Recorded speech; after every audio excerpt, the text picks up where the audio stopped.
बिस्मिल्लाहिर्रहमानिर्रहीम। नाजरीन, क्या आपने कभी सोचा है कि साल की एक ऐसी रात भी होती है जिसकी कीमत पूरी जिंदगी से ज्यादा हो सकती है। एक ऐसी रात जिसमें किया गया एक सजदा, एक दुआ, एक आंसू, एक तौबा 1000 महीनों की इबादत से भी ज्यादा कीमती बन जाती है। जरा तसव्वुर करें, अगर किसी इंसान को एक ऐसी रात मिल जाए जिसमें की गई इबादत तकरीबन 83 साल से भी ज्यादा इबादत के बराबर हो जाए, तो क्या वो इस रात को जाया होने देगा? क्या वो उस रात को नींद में गुजार देगा, या फिर वो पूरी आजिज़ी के साथ अपने रब के सामने खड़ा हो जाएगा? नाजरीन, रमज़ान की 27वीं शब को अक्सर मुसलमान शब कदर के तौर पर तलाश करते हैं। ये वो अजीम रात है जिसके बारे में कुरान मजीद में अल्लाह ताला ने एक पूरी सूरत नाज़िल फरमाई। आज की इस वीडियो में हम जानेंगे कि शब कदर क्या है, इसकी हकीकत क्या है, इसकी अहमियत कितनी बड़ी है और इस रात की इबादत क्यों ज़रूरी है, और सबसे बढ़कर ये कि हम इस मुबारक रात को कैसे गुजारें ताकि हमारी ज़िंदगी बदल जाए। लिहाजा दोस्तों, वीडियो को आखिर तक ज़रूर देखें, क्योंकि हो सकता है यही वो रात हो जो आपकी तकदीर बदल दे। नाजरीन, सबसे पहले यह समझना ज़रूरी है कि शब कदर क्या है। शब कदर का मतलब है कदर वाली रात, यानी अजमत और शान वाली रात। कुरान मजीद में अल्लाह ताला फरमाते हैं कि हमने कुरान को शब कदर में नाज़िल किया। इसका मतलब यह है कि यह वो रात है जब हदायत की सबसे बड़ी किताब कुरान मजीद आसमानी दुनिया पर नाज़िल होना शुरू हुई। इस रात की अजमत का अंदाज़ा इस बात से लगाया जा सकता है कि अल्लाह ताला ने फरमाया कि शब कदर 1000 महीनों से बेहतर है। अगर हम 1000 महीनों को सालों में तब्दील करें तो ये तकरीबन 83 साल बनते हैं। यानी अगर किसी इंसान को सिर्फ एक शब कदर मिल जाए तो वो इखलास के साथ इबादत कर ले तो गोया उसने पूरी जिंदगी इबादत में गुजार दी। यही वजह है कि नबी करीम सल्लल्लाहु अलैहि वसल्लम रमजान के आखिरी अशरे में इबादत को और ज्यादा बढ़ा देते थे और अपने अहले खाना को भी जगाते थे ताकि वो इस अजीम रात से महरूम न रह जाएं। नाजरीन, अब सवाल ये पैदा होता है कि शब कदर की अहमियत इतनी ज्यादा क्यों है। इस रात की सबसे बड़ी अहमियत यह है कि इसमें अल्लाह ताला अपने बंदों की तकदीर के फैसले फरमाते हैं। फरिश्ते जमीन पर नाजिल होते हैं और अल्लाह के हुक्म से साल भर के मामलात तय होते हैं।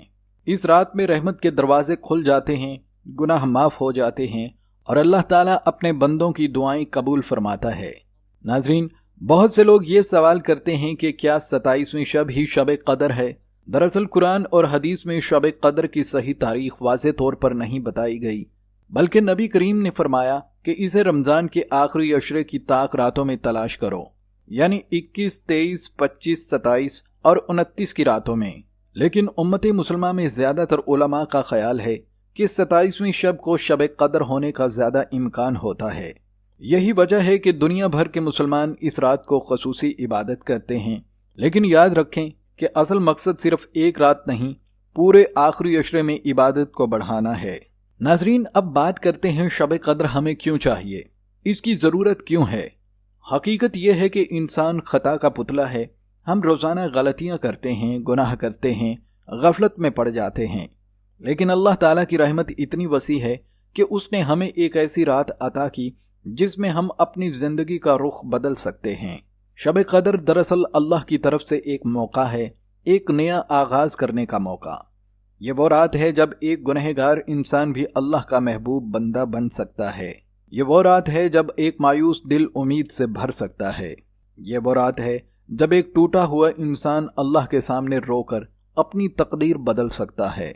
नाजरीन, अब सबसे अहम सवाल यह है कि हम शब कदर को कैसे गुजारें। सबसे पहले तो ये ज़रूरी है कि इस रात को सोने की बजाय इबादत में गुजारने की कोशिश करें।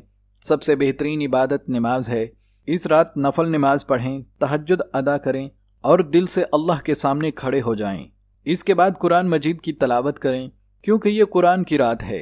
जितना हो सके कुरान पढ़ें या सुनें, फिर जिक्र करें, दरूद शरीफ पढ़ें और इस्तगफार करें। लेकिन शब कदर की सबसे अहम इबादत दुआ है।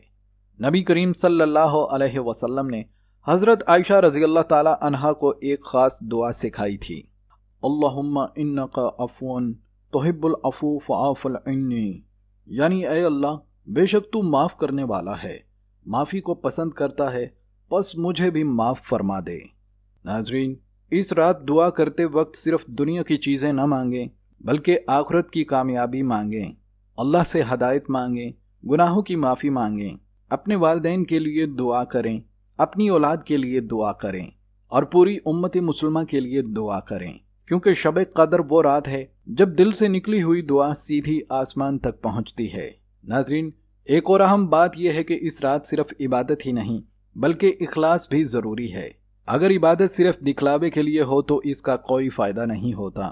اللہ تعالیٰ دلوں کے حال کو جانتا ہے، اس لیے اس رات عبادت کرتے وقت دل کو نرم کریں، عاجزی اختیار کریں اور اللہ کے سامنے ایسے کھڑے ہوں جیسے ایک گنہگار بندہ اپنے رب سے معافی مانگ رہا ہو۔ ناظرین، بہت سے لوگ شب قدر کی رات کو صرف چند رکعت نماز پڑھ کر سمجھتے ہیں کہ ان کا کام ہو گیا، لیکن اصل عبادت وہ ہے جس میں دل شامل ہو۔ اگر انسان تھوڑی عبادت بھی سچے دل سے کرے تو وہ اللہ کے ہاں بہت قیمتی ہو جاتی ہے۔ اس لیے کوشش کریں کہ اس رات زیادہ سے زیادہ وقت اللہ کے ذکر میں گزاریں۔ ناظرین، ایک لمحے کے لیے تصور کریں، اگر یہ واقعی شب قدر ہو اور ہم نے اسے غفلت میں گزار دیا تو کیا ہوگا؟ شاید یہ رات ہماری زندگی میں دوبارہ کبھی نہ آئے، شاید اگلا رمضان ہمیں نصیب نہ ہو۔ اسی لیے عقل مند انسان وہ ہے جو اس موقع کو ضائع نہیں کرتا۔ دوستو، شب قدر صرف عبادت کی رات نہیں بلکہ زندگی بدلنے کی رات ہے۔ اگر کوئی شخص اس رات سچی توبہ کر لے تو اس کی تقدیر بدل سکتی ہے۔ کتنے ہی لوگ ہیں جنہوں نے اسی رات اللہ تعالیٰ سے تعلق جوڑا اور ان کی زندگی بدل گئی۔ اسی لیے اس رات کو ایک نئے آغاز کی رات بنا لیں۔ آخر میں ہم آپ سے یہی گزارش کریں گے کہ اگر آپ واقعی اللہ کی رحمت چاہتے ہیں تو اس رات کو ضائع نہ کریں، اپنے موبائل، سوشل میڈیا اور فضول باتوں سے دور رہیں، وضو کریں، جائے نماز بچھائیں اور اللہ کے سامنے بیٹھ جائیں، اپنے گناہوں کو یاد کریں، آنسو بہائیں اور اپنے رب سے معافی مانگیں، کیونکہ اللہ تعالیٰ اپنے بندوں کو مایوس نہیں کرتا۔ ناظرین، اگر آپ کو یہ معلوماتی ویڈیو پسند آئی ہو تو ہمارے چینل اللہ کا کرم ہے ماشاء اللہ کو ضرور سبسکرائب کریں، ویڈیو کو لائک کریں اور اپنے دوستوں کے ساتھ شیئر کریں تاکہ زیادہ سے زیادہ لوگ شب قدر کی برکتوں سے فائدہ اٹھا سکیں۔ اللہ تعالیٰ ہم سب کو شب قدر کی برکتیں نصیب فرمائے اور ہماری عبادتوں کو قبول فرمائے، آمین یا رب العالمین۔ نیکی میں شامل کریں اور کمنٹس میں ضرور بتائیں کہ کل سے آپ فجر کے بعد جاگنے کا ارادہ کر رہے ہیں یا نہیں۔ ہو سکتا ہے آپ کا ایک فیصلہ آپ کی دنیا اور آخرت دونوں سنوار دے۔ اللہ تعالی ہمیں عمل کی توفیق عطا فرمائے اور ہماری صبحوں کو برکتوں سے بھر دے، آمین یا رب العالمین۔ اگر ویڈیو آپ کو اچھی لگی ہو تو ہمارے چینل اللہ کا کرم ہے ماشاء اللہ کو ضرور سبسکرائب کر کیجیے گا، شکریہ، اور اپنے دوستوں کے ساتھ ضرور شیئر کیجیے گا۔